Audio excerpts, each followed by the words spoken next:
Hi all, എല്ലാവർക്കും unique അക്കാഡമിയിലേക്ക് സ്വാഗതം.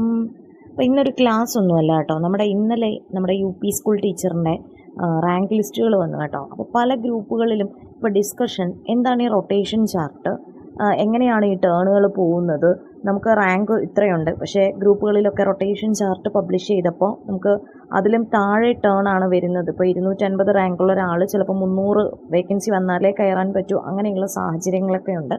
അപ്പോൾ ഇതെന്താണെന്ന് പലർക്കും അറിയില്ല, അതുകൊണ്ടാണ് പറയുന്നത് എന്താണ് റൊട്ടേഷൻ ചാർട്ട് എന്ന്. അപ്പോൾ ഇതാണ് നമ്മുടെ PSCയുടെ റൊട്ടേഷൻ ചാർട്ട് എന്ന് പറയുന്നത്. നമ്മൾ PSC ഒക്കെ പഠിക്കുന്ന സമയത്ത് അബ്സ്റ്റൻഷൻ മൂവ്മെൻ്റ് ഒക്കെ പഠിച്ചിട്ടില്ലേ, നിവർത്തന പ്രക്ഷോഭം. അപ്പോൾ അതിൻ്റെയൊക്കെ ഫലമായിട്ടാണ് നമുക്ക് ഇന്ന കാറ്റഗറീസിന് റിസർവേഷൻ കൊടുക്കണമെന്നൊക്കെ പറഞ്ഞിട്ട് വരുന്നത്. അപ്പോൾ അതിനെ തുടർന്നാണ് നമ്മുടെ PSCയിൽ ഈ റൊട്ടേഷൻ ചാർട്ട് എന്നൊക്കെ പറയുന്ന സമ്പ്രദായമൊക്കെ വരുന്നത് കേട്ടോ. അപ്പോൾ എന്താണെന്ന് നമുക്ക് നോക്കാം. ഒരു റൊട്ടേഷൻ ചാർട്ട് ആരംഭിക്കുന്നത് 1 മുതൽ 100 വരെയാണ് അതിൽ കൊടുത്തിട്ടുള്ളത് കേട്ടോ. ഒന്നാമത്തെ ടേൺ പോകുന്നത് ഒരു OC എന്ന് പറഞ്ഞാൽ ഇതിൽ ഓപ്പൺ കാറ്റഗറി എന്നാണ് OCയുടെ അർത്ഥം. അതായത് ഈ OCയിൽ പോകുന്നത് ആ റാങ്ക് ലിസ്റ്റിലെ ഏറ്റവും ഉയർന്ന മാർക്കുള്ള വ്യക്തിയാണ് കേട്ടോ. OCയിൽ പോകുന്നത് അത് ഇന്ന കാസ്റ്റുകാരനായിരിക്കണം അല്ലെങ്കിൽ ജനറലുകാർ തന്നെ ആയിരിക്കണം, അങ്ങനെയൊന്നുമില്ല. ആ റാങ്ക് ലിസ്റ്റിൽ ഏറ്റവും ടോപ്പിൽ വരുന്ന ആളാരാണോ അയാൾ ആ ഓർഡറിൽ OC കാറ്റഗറിയിൽ കയറിപ്പോകും. അടുത്തത് കണ്ടോ, EBT എന്ന് കൊടുക്കുന്നത് നമ്മുടെ ഈഴവ, ബില്ല, തീയ കാറ്റഗറീസാണ്. ആ കാറ്റഗറിയിൽ ഉൾപ്പെടുന്ന ആളാണ് രണ്ടാമതായിട്ട് കയറുന്നത്. അതായത് ആ റാങ്ക് ലിസ്റ്റിൽ ഉൾപ്പെട്ടതിൽ ഏറ്റവും കൂടുതൽ മാർക്ക് വാങ്ങിയ EBT കാറ്റഗറിയിൽ ഉൾപ്പെട്ട ആളായിരിക്കും രണ്ടാമതായിട്ട് കയറുന്നത്. അത് രണ്ടാം റാങ്കുകാരൻ തന്നെ ആയിരിക്കണമെന്നില്ല. ചിലപ്പോൾ ഒരു റാങ്ക് ലിസ്റ്റിൽ 15ാമത്തെ റാങ്കുകാരനായിരിക്കും ആദ്യത്തെ EBT. അപ്പോൾ അയാൾക്കാണ് ഏറ്റവും മാർക്ക് കൂടുതൽ, അപ്പോൾ ആ 15ാമത്തെ റാങ്കുകാരനായിരിക്കും രണ്ടാമത് കയറുന്നത്. അങ്ങനെയാണ് ഈ അവസാനം അല്ലെങ്കിൽ ഉള്ള റാങ്കുകാർ മുന്നോട്ട് വരുന്നത് കേട്ടോ. ആദ്യമുള്ളവരെക്കാളും മുന്നോട്ട് വരുന്നത് ഈ റൊട്ടേഷൻ ചാർട്ട് പ്രകാരമാണ്. അടുത്ത് വീണ്ടും കയറുന്നത് ഒരു OC, ഓപ്പൺ കാറ്റഗറിക്കാരനാണ്.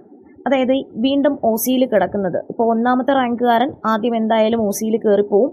രണ്ടാമത് കയറുന്നത് ആ റാങ്ക് ലിസ്റ്റിലെ EBT കാറ്റഗറിയിൽ ഉൾപ്പെട്ട ആളായിരിക്കും. മൂന്നാമത് കയറുന്നത് ആ കാറ്റഗറിയിൽ അടുത്ത് 2ാം റാങ്ക് കിട്ടിയ ആളായിരിക്കും. ഓക്കെ, ഞാനൊരു എക്സാമ്പിൾ പറയുകയാണ്. 2ാം റാങ്ക് കിട്ടിയ ഒരു മുസ്ലിം ആണെന്ന് കരുതുക, അയാളായിരിക്കും മൂന്നാമത് ഓപ്പൺ കാറ്റഗറിയിൽ കയറിപ്പോകുന്നത്. നാലാമത്തത് SC കാറ്റഗറിയിൽ ഉൾപ്പെട്ട ആളാണ്, ഷെഡ്യൂൾഡ് കാസ്റ്റ്. ആ റാങ്ക് ലിസ്റ്റിൽ ഷെഡ്യൂൾഡ് കാസ്റ്റിൽ നിന്നും ഏറ്റവും ഉയർന്ന മാർക്ക് വാങ്ങിയ വ്യക്തിയായിരിക്കും നാലാമതായിട്ട് കയറുന്നത്. ഇൻ കേസ് മെയിൻ ലിസ്റ്റിൽ ഷെഡ്യൂൾഡ് കാസ്റ്റിൽ നിന്നും ആരുമില്ല എന്ന് കരുതുക. അങ്ങനെയാണെങ്കിൽ സപ്ലിമെൻ്ററി ലിസ്റ്റിൽ 1ാം റാങ്കുകാരൻ ആദ്യം കയറും. ഓക്കെ, അങ്ങനെയാണ്. ഇനി 5ാമത് വരുന്നതും വീണ്ടും ഒരു ഓപ്പൺ കാറ്റഗറിയാണ്. അതായത് നേരത്തെ നമ്മുടെ റാങ്ക് ലിസ്റ്റിൽ 4ാം റാങ്കോ അല്ലെങ്കിൽ 4ാം റാങ്കുകാരൻ ഇത് കയറിയില്ല എന്ന് കരുതുക. അങ്ങനെയാണെങ്കിൽ ഈ 4ാം റാങ്കുകാരനായിരിക്കും ഓപ്പൺ കാറ്റഗറിയിൽ കയറിപ്പോകുന്നത്. ഈ ഓപ്പൺ കാറ്റഗറിയിൽ എപ്പോഴും കയറിപ്പോകുന്നത് ആ റാങ്ക് ലിസ്റ്റിലെ ഏറ്റവും ഉയർന്ന മാർക്കുള്ള വ്യക്തികളായിരിക്കും കയറിപ്പോകുന്നത്. അപ്പോൾ ഈ ഓപ്പൺ കാറ്റഗറിയിൽ നമ്മുടെ പല കാറ്റഗറീസിൽ ഉൾപ്പെട്ടവർക്കും കയറിപ്പോകാനായിട്ട് കഴിയും. പക്ഷേ ഇതിലൊരു പ്രശ്നം എന്തെന്ന് വെച്ചാൽ നമ്മുടെ ജനറലുകാർ, അതായത് EWS ഒന്നുമില്ലാത്ത ജനറലുകാർക്ക് കയറാൻ പറ്റുന്നത് ഓപ്പൺ കാറ്റഗറിയിൽ മാത്രമാണ്. അതുകൊണ്ടാണ് നമ്മുടെ ജനറലുകാർ കയറാനായിട്ട് ലേറ്റ് ആകുന്നത്. അവർക്ക് ഇപ്പോൾ നിലവിലുള്ള റാങ്കിനേക്കാളും എത്രയോ അധികം വേക്കൻസികൾ വന്നാൽ മാത്രമേ കയറാൻ കഴിയുന്നത്. അതുകൊണ്ടാണ് കേട്ടോ, നമ്മുടെ റൊട്ടേഷൻ ചാർട്ട് അനുസരിച്ച് വരുന്നത് കൊണ്ടാണ്. ഓക്കെ, അടുത്ത 6ാമത് ഒരു മുസ്ലിം ടേൺ ആണ്. M എന്ന് പറയുന്നത് മുസ്ലിമാണ്. അതായത് ആ റാങ്ക് ലിസ്റ്റിൽ ഏറ്റവും ഉയർന്ന മാർക്ക് വാങ്ങിയ മുസ്ലിം വ്യക്തിയായിരിക്കും 6ാമത്തെ അഡ്വൈസിൽ പോകുന്ന ആൾ. അടുത്ത 7ാമത് വീണ്ടും ഒരു ഓപ്പൺ കാറ്റഗറിയാണ് വരുന്നത്. 8ാമത് നമ്മുടെ ലാറ്റിൻ കാത്തലിക്കും ആംഗ്ലോ ഇന്ത്യൻ LC അല്ലെങ്കിൽ AI കൊടുത്തിട്ടുണ്ട്. LC കാറ്റഗറിയിൽ നിന്നും ഏറ്റവും ഉയർന്ന മാർക്ക് വാങ്ങിയ വ്യക്തിയായിരിക്കും 8ാമത് അഡ്വൈസ് ആകുന്നത്. 9ാമത്തെ ടേൺ EWS കാറ്റഗറിക്കാണ്. അതായത് EWS കാറ്റഗറിയിൽ നിന്നും ഏറ്റവും ഉയർന്ന മാർക്ക് വാങ്ങിയ ആളായിരിക്കും 9ാമത് അഡ്വൈസ് ആകുന്നത്. വീണ്ടും 10ാമത് OBC ആണ് വരുന്നത്. അപ്പോൾ ഇതിൽ 10 നമുക്ക് നോക്കിയാൽ അറിയാം എത്ര എണ്ണമാണ് ഓപ്പൺ കാറ്റഗറിയിൽ കയറി പോകുന്നതെന്ന് ചോദിച്ചാൽ 4 എണ്ണമാണ്. 1, 3, അതുപോലെ 5, 7 ടേണുകൾ ഓപ്പൺ കാറ്റഗറിയാണ്. 10 എടുത്താൽ ഒരു കാറ്റഗറി, ഒരു ഈഴവ വ്യക്തി മാത്രമേ പോവുള്ളൂ. റിസർവേഷനിൽ നിന്നും ഒരു വ്യക്തിയെ പോവുള്ളൂ. ചിലപ്പോൾ ഇവർ മാർക്ക് കൂടിയവരാണെങ്കിൽ ഓപ്പൺ കാറ്റഗറിയിൽ കയറിപ്പോകാം. അങ്ങനെയാണ് നമ്മുടെ റാങ്ക് ലിസ്റ്റ് വരുന്നത്, റൊട്ടേഷൻ ചാർട്ട് വരുന്നത്. ഇനി ഒരു കാര്യം ശ്രദ്ധിക്കേണ്ടത്, റൊട്ടേഷൻ ചാർട്ട് നമ്മുടെ ഇപ്പോൾ പുതിയ റാങ്ക് ലിസ്റ്റ് വന്നാൽ ആരംഭിക്കുന്നത് 1ൽ നിന്നും അല്ല. കഴിഞ്ഞ റാങ്ക് ലിസ്റ്റ് എവിടെ വന്ന് അവസാനിച്ചുവോ അവിടെ നിന്നാണ് ആരംഭിക്കുന്നത്. ഓക്കെ, നമ്മുടെ ഈ കഴിഞ്ഞ ഒക്ടോബർ 9 കഴിഞ്ഞ റാങ്ക് ലിസ്റ്റ് എവിടെയാണോ അവസാനിച്ചത് അവിടെ നിന്നുമായിരിക്കും നമ്മുടെ റാങ്ക് ലിസ്റ്റ് ആരംഭിക്കുന്നത്. അതെവിടെ അവസാനിച്ചു എന്നറിയാനായിട്ട് PSCയുടെ അഡ്വൈസ് സൈറ്റിലെടുത്ത് നോക്കുക. അപ്പോൾ അതിൽ കൊടുത്തേക്കും ഏതാണ് ഏറ്റവും അവസാനമായിട്ട് പോയ കാറ്റഗറി എന്ന് നോക്കുക. അതിനെ തുടർന്ന് വരുന്നതായിരിക്കും അടുത്ത അഡ്വൈസ് എന്ന് പറയുന്നത്. പിന്നെ നമുക്ക് NJDs ഉണ്ടാകാം. NJDs എന്ന് പറഞ്ഞാൽ എന്താണ്? നമ്മുടെ നോൺ ജോയിനിങ് ആണ്. അപ്പോൾ ആ ഒരു വേക്കൻസി അല്ലെങ്കിൽ അഡ്വൈസ് പോയ ആൾ കയറിയിട്ടില്ല, അഡ്വൈസ് പോയ ആൾ ജോലിക്ക് ജോയിൻ ചെയ്തിട്ടില്ല എങ്കിൽ അത് NJD ആയിട്ട് റിപ്പോർട്ട് ചെയ്യും. അങ്ങനെ NJD വരുവാണെന്നുണ്ടെങ്കിൽ, ഇപ്പോൾ കഴിഞ്ഞ ലിസ്റ്റിൽ NJD ഉണ്ടെങ്കിൽ അത് ഏത് കാറ്റഗറിക്കാരനാണോ ജോലിക്ക് ജോയിൻ ചെയ്യാത്തത് അതേ കാറ്റഗറിയിൽ ഉൾപ്പെട്ട ആളുകൾക്കായിരിക്കും ആ ഒരു വേക്കൻസി കിട്ടുന്നത്. അപ്പോൾ NJDs ആണ് കേട്ടോ ആദ്യം ഫില്ല് ചെയ്യുന്നത്. കഴിഞ്ഞ ലിസ്റ്റിൽ നിന്നും പെൻഡിങ് വരുന്ന NJDs ആയിരിക്കും നമ്മുടെ പുതിയ റാങ്ക് ലിസ്റ്റിൽ നിന്നും ആദ്യം ഫില്ലാകുന്നത്.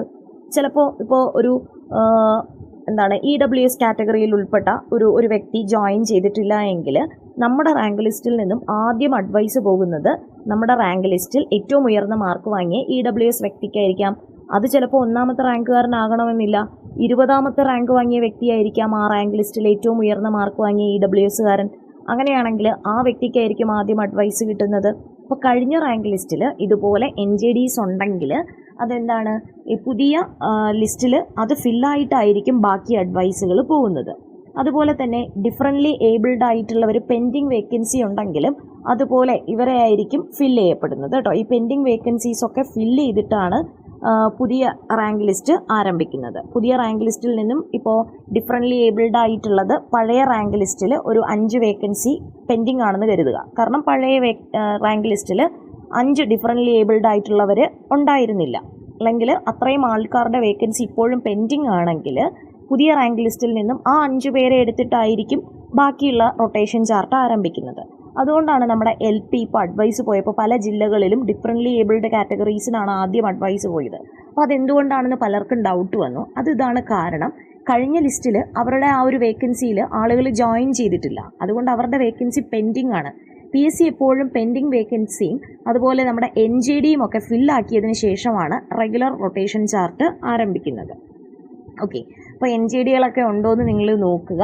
പിന്നെ അതുപോലെ തന്നെ ഈ ചിലപ്പോൾ ഈ പെൻഡിങ് വേക്കൻസികൾ NCA ആയിട്ട് വിളിക്കാറുണ്ട്. No candidate available. നമ്മൾ കണ്ടിട്ടില്ലേ, ഹിന്ദു നാടാർ NCA വിളിക്കുന്നു, ഇപ്പോൾ HST മാത്തമാറ്റിക്സ് ഹിന്ദു നാടാർ. അതായത് കഴിഞ്ഞ ലിസ്റ്റിൽ ആ ഒരു റൊട്ടേഷൻ ചാർട്ട് വന്നപ്പോൾ ലിസ്റ്റിൽ നിന്നും കയറാനായിട്ട് ഹിന്ദു നാടാർ ഇല്ല എന്ന് കരുതുക. അങ്ങനെയാണെങ്കിൽ ആ വേക്കൻസി എന്തായിരിക്കും, അവിടെ പെൻഡിങ് ആയിരിക്കും. ചിലപ്പോൾ അത് PSC ഒരു NCA നോട്ടിഫിക്കേഷനായിട്ട് സെപ്പറേറ്റ് ഇട്ട് വിളിച്ച് ആളെ അപ്പോയിൻറ്റ് ചെയ്യും, അല്ലെങ്കിൽ അടുത്ത റാങ്ക് ലിസ്റ്റിൽ പെൻഡിങ് വേക്കൻസി ആയിട്ട് പോകും. അപ്പോൾ ഇതാണ് നമ്മുടെ PSC ഒരു റൊട്ടേഷൻ ചാർട്ട് എന്ന് പറയുന്നത്. നിങ്ങൾ ഓരോരുത്തരും ചിലപ്പോൾ ഈ ഇടയ്ക്ക് വരുന്ന റാങ്കുകാർ ആദ്യം കയറി പോകുന്നതും ഈ ആദ്യത്തെ റാങ്കുകാർ അവർക്ക് ശേഷം കയറുന്നതും ഒക്കെ നമ്മുടെ ഈ റൊട്ടേഷൻ ചാർട്ട് അനുസരിച്ചാണ്.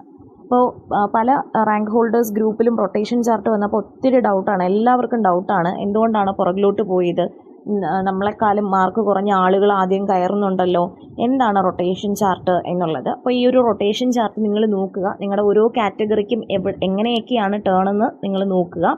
അതുപോലെ ഓർത്തിരിക്കേണ്ട ഒരു കാര്യം, ഈ OC ഓപ്പൺ കാറ്റഗറി എന്ന് പറയുന്നത് എല്ലാവരും തെറ്റിദ്ധരിക്കുന്നത് പോലെ ജനറലുകാർ മാത്രമല്ല കയറിപ്പോകുന്നത്, റിസർവേഷൻകാരും കയറിപ്പോകും. OC കാറ്റഗറി അല്ലെങ്കിൽ ഓപ്പൺ കാറ്റഗറിയുടെ മാനദണ്ഡം എന്ന് പറയുന്നത് റാങ്ക് ലിസ്റ്റിൽ ഏറ്റവും മാർക്ക് കൂടിയ ആളുകളായിരിക്കും ഓപ്പൺ കാറ്റഗറിയിൽ കയറിപ്പോകുന്നത്.